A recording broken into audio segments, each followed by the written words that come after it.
आइंदा next time मैं आप पे एफआईआर दूंगा, मैं आपके चैनल पे एफआईआर दूंगा। Next time without verification, without court orders, अगर आपने कोई इस तरह की न्यूज एटलीस्ट मेरे खिलाफ लगाई तो मैं आप सबके खिलाफ एफआईआर दूंगा डिफेमेशन की। पुलिस ने इनोसेंट उसने लिख दिया है। जब पुलिस इनोसेंट लिख दे तो इसका मतलब है कि वो बेगुनाह है। तो जब वो बेगुनाह है तो उन्होंने अपनी बेलें विड्रॉ कर ली है। मैं पहले दिन से कह रहा हूँ केस इनका है ही बहुत कमजोर और झूठा केस है। इस बीबी ने सिर्फ दिहाड़ी लगाने की कोशिश की, लेकिन आधी दिहाड़ी इसकी निकल गई है क्योंकि रजब निकल गया। 2-2 घंटे 3-3 घंटे ये इसकी बहन, इसकी वालदा, ये वहाँ रजब के घर के बाहर खड़े रहते थे। भाईजान इसलिए वो वहाँ पे खड़े होते हैं, दिहाड़ियों के लिए खड़े होते हैं। भाईजान ये उस दिन का रजब का बस बयान था, लेकिन अब इस पुत्री को, जिसको रजब ने भी पुत्री कहा था, उस पुत्री को मैं भी ये पैगाम दे रहा हूँ कि आप पर बहुत अच्छा ये केस बनने जा रहा है और आपको बड़ा अच्छा हम तोहफा देने जा रहे हैं। ये पुत्री को ऐसी इबरत का निशान बनाएंगे ताकि कोई भी और लड़की किसी और बंदे पे इस तरह का इल्जाम ना लगा सके। अस्सलाम वालेकुम, मैं आपका हूँ हसन शहबाज। आज हमारे साथ सीनियर एडवोकेट मौजूद हैं जुनैद खान, जो कि तारुफ के मोहताज नहीं। आपने मुतअद्दिद बार रजब भट्ट और सलमान के ये वकील भी रह चुके हैं। पूछेंगे ये सारा केस क्या है और रजब भट्ट उनके मान डोगर की जमानतें मंजूर हो चुकी हैं, क्या सलमान को अब इस केस में आसानियां होंगी या मुश्किलात पैदा होंगी, और जो आयशा कह रही है कि रजब भट्ट अभी तक इस केस में ही हैं क्योंकि अभी तक फोन फोरेंसिक होने गया है। सारी तफसील पूछेंगे जुनैद खान साहब से। सर अस्सलाम वालेकुम। सर सबसे पहले ये बताएं कि मान डोगर, हैदर और जहांगीर वगैरह ये तो निकल चुके हैं इस केस से, अब सिर्फ सलमान रह गया। 3 तारीख को दोबारा उनकी हेयरिंग है, लेकिन वो आयशा कह रही है कि अभी तक रजब इस केस के अंदर ही है। नहीं, वो गलत कह रही है। उसे कोई अकल नहीं है, जितने अकल थी उतना उसने पर्चा करवाया।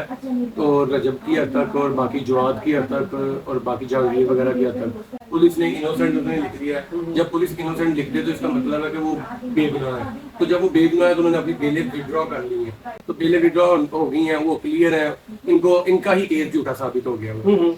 तो ये जो अब केस के हवाले से आप मुझे थोड़ा सा गाइड करें कि अब सलमान को सिर्फ इसमें रखा गया, क्या केस को कमजोर हो गया है या केस उतना ही मजबूत है जितना आयशा के बगौर? भाईजान मैं पहले दिन से कह रहा हूँ केस इनका है ही बहुत कमजोर और झूठा केस है। इस बीबी ने सिर्फ दिहाड़ी लगाने की कोशिश की, लेकिन आधी दिहाड़ी इसकी निकल गई है क्योंकि रजब निकल गया। ये कैसे वो बेचारे साथ ज्यादती हुई है? आप हर बार दिहाड़ी भाईजान वो लड़की बोल रही है उस लड़की के साथ ज्यादती हुई है, वो तो चीख के सोशल मीडिया पर बता रही है कि मेरे साथ ज्यादती हुई है। मुझे सलमान ने बहुत ज्यादा वादे किए थे, निकाह के वादे किए थे जो वफा ना किए उसने, लेकिन की दिहाड़ी मार चुकी है क्योंकि रजब और बाकी सब जो है वो क्लियर हो गए। अच्छा, जो मेन जो पॉइंट था रजब भट्ट और मान डोगर, जिसकी वजह से हाइप क्रिएट थी कि रजब भट्ट इस केस में इन्वॉल्व है, क्या केस से अब रजब भट्ट तो बेगुनाह साबित हो गए, इस केस में कितना दम लगता है आपको कि हार मिलेगी उस केस को? भाईजान जब आप एक एफआईआर लॉन्च करवाते हैं ना, एफआईआर के अंदर अगर आधी एफआईआर झूठी साबित होगी ना, रजब भट्ट और बाकियों की हद तक झूठी साबित होगी, पुलिस ने इन्वेस्टिगेशन में लिख दिया कि ये बेगुनाह, ऐसा कुछ नहीं हुआ, तो जब आपका एक बयान गलत साबित हो गया क्या बाकी बयान सच माना जाएगा? इसलिए वो कमजोर हो जाता है ना वो बयान। यानी कि आपकी आधी एफआईआर गलत है और आधी सही मानी जाएगी, ऐसे नहीं होता। जब एक जो बाकी को अक्यूज है उनकी हद तक उन्होंने लिख दिया कि बेगुनाह है, इन्होंने ऐसा कोई मामला नहीं हुआ, इसका मतलब ये होता है कि आपका ये जो केस है जो आपने इंस्टांस लिया हुआ है वो झूठा है। तो ये बाकी का केस भी इंशाल्लाह आपको नजर आ जाएगा। इन्वेस्टिगेशन सलमान की हद तक भी कंप्लीट होने दे, वो भी क्लियर हो जाएगा। आयशा इस केस में विक्टिम है, सलमान ने उससे बहुत ज्यादा ज्यादती भी की है, बहुत सारा कस्में वादे, उसके बाद बहुत ज्यादा प्रूफ भी हैं, बहुत सारा वीडियो भी हैं जो अदालत में पेश करेगी। आपको लगता है कि सलमान का इस केस में बचना बहुत मुश्किल है? भाई बहुत आसान है, अब तो आधा केस हल हो चुका हुआ है, आधे की हद तक इन्वेस्टिगेशन होनी है, कंप्लीट हो जानी है।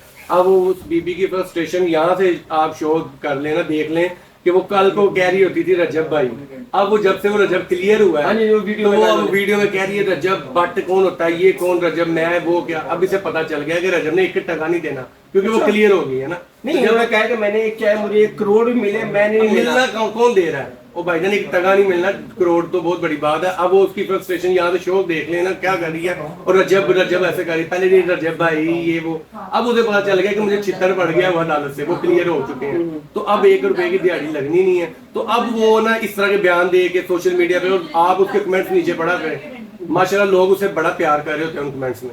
अच्छा ठीक है ना, बीबी के कभी कमेंट्स पढ़िएगा, माशाल्लाह बड़ी अच्छी लैंग्वेज लोग इस्तेमाल कर रहे होते हैं। अच्छा। और वो इतनी अकल की अंधी है, चलो कमेंट्स ही ब्लॉक कर लो, लेकिन वो भी नहीं करती माशाल्लाह। वो उसे कहती शोहरत मिल रही है, वो अब पंजाबी की एक कहावत उन्होंने कहा जी रुख हो गया, उन्होंने कहा कोई गल नहीं यार, छां में ही बवांगे। अब इससे पहले भी आप देख लें, रिकॉर्ड चेक करें, 2-2 घंटे 3-3 घंटे ये इसकी बहन, इसकी वालदा, یہ وہاں رجب کے گھر کے باہر کھڑے رہتے تھے. اس لیے بھائی جان کس لیے وہ وہاں پہ کھڑے ہوتے ہیں؟ دیہڑیوں کے لیے کھڑے ہوتے ہیں کہ ہمارا کوئی معاملہ سیٹ ہو جائے گا. پہلے معاملات تھے اور معاملات تھے. میں کھل کے شارٹ آؤٹ کے لیے نا بھائی شارٹ آؤٹ کے لیے تو پہلے وہ ارلی ڈیز کی بات ہے نا. ابھی بھی بڑے بندے بھیجے ہیں بڑے اپنے خاندان کے ادھر ادھر کے کہ اچھا جو دے لے کے کوئی ہم بات کلیئر کریں. اب میں سچی بتا رہا ہوں لیکن اس بندے نے کہا میں ایک ٹگا نہیں دینا تو پتری طرح نام ہی نہیں لینا.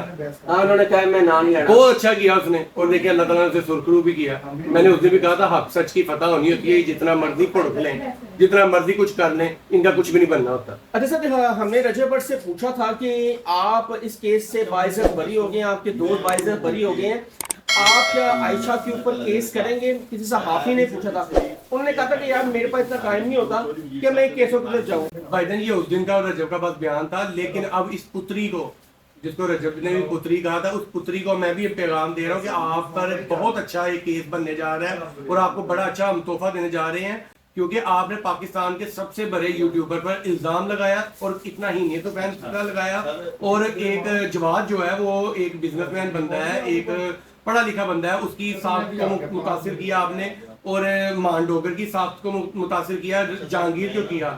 اب یہ سب ہم اس کے خلاف قانونی کارروائی کرنے جا رہے ہیں اور اسے بہت ہی اچھا ایک گفٹ دینے جا رہے ہیں جو یہ چاہ رہی تھی نا کہ لے لیں, اب اسے دینے پڑیں گے. صدقے عزت کا جب دعویٰ کیا جاتا ہے تو لاکھوں کروڑوں روپے آپ کی اپنی عزت کے لگا کے آپ نے لگانے ہوتے ہیں, اب اسے دینے پڑیں گے. وہ کیا رجب بٹ کے پاس اتنا ٹائم ہے؟ رجب بٹ کے پاس ٹائم نہ ہو, اس کے وکیلوں کے پاس تو ٹائم ہے نا. اس فیس رجب بٹ نے فائٹ نہیں کرنا, وکیل نے فائٹ کرنا نا. تو انشاءاللہ ہم اس کے سے جواب دیں گے. یہ پتلی کو ایسی عبرت کا نشان بنائیں گے تاکہ کوئی بھی اور لڑکی کسی اور بندے پہ اس طرح کا الزام نہ لگا سکے.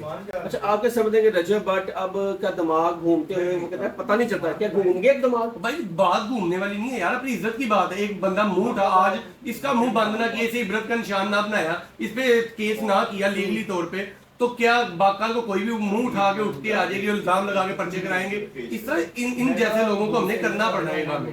اچھا تو اب آپ کہہ رہے ہیں کہ یہ الٹیمیٹم عائشہ کو آپ نے دے دیا ہے؟ یہ الٹیمیٹم نہیں ہے, یہ ہماری لیگل رائٹ ہے جو ہم نے اپنا ایکسرسائز کرنا ہی کرنا ہے. اور بڑی جلدی ہی اسے بڑا اچھا تحفہ ملنے جا رہا ہے. یہ آپ کے چینل کے تھرو میرا پیغام ہے. تو آپ نہیں چاہتے کہ اس کیس کو وائنڈ اپ کریں, ایک اور ذات ہے چھوڑ دیں؟ اچھا اور ذات نہیں سب چھڑیا, اسی اور ذات چھڑ دی. آپ اپنا بڑا ضرب کر لیں. نہیں ابھی دیکھتے ہیں نا, مشاورت کرتے ہیں انشاءاللہ. چھوٹا تحفہ دیں گے نا, مجھے چھوٹا تحفہ دینا لازمی ہے. ناظرین یہ تھے ہمارے ساتھ ایڈوکیٹ جنید خان. آپ نے ان کی باتیں سنی, انہوں نے کہا ہے کہ اس کیس میں کچھ بھی نہیں ہے لیکن اس کیس میں بہت کچھ ہے بقول عائشہ کے. اور جب یہ 3 تاریخ کو دوبارہ ہیرنگ ہوگی, اب دیکھتے ہیں کہ سلمان کے اوپر جو تلوار لٹک رہی ہے اس ٹائم 376 کی, کیا اس میں سلمان باعزت بری ہو جائیں گے یا سلمان کو سزا ہوگی؟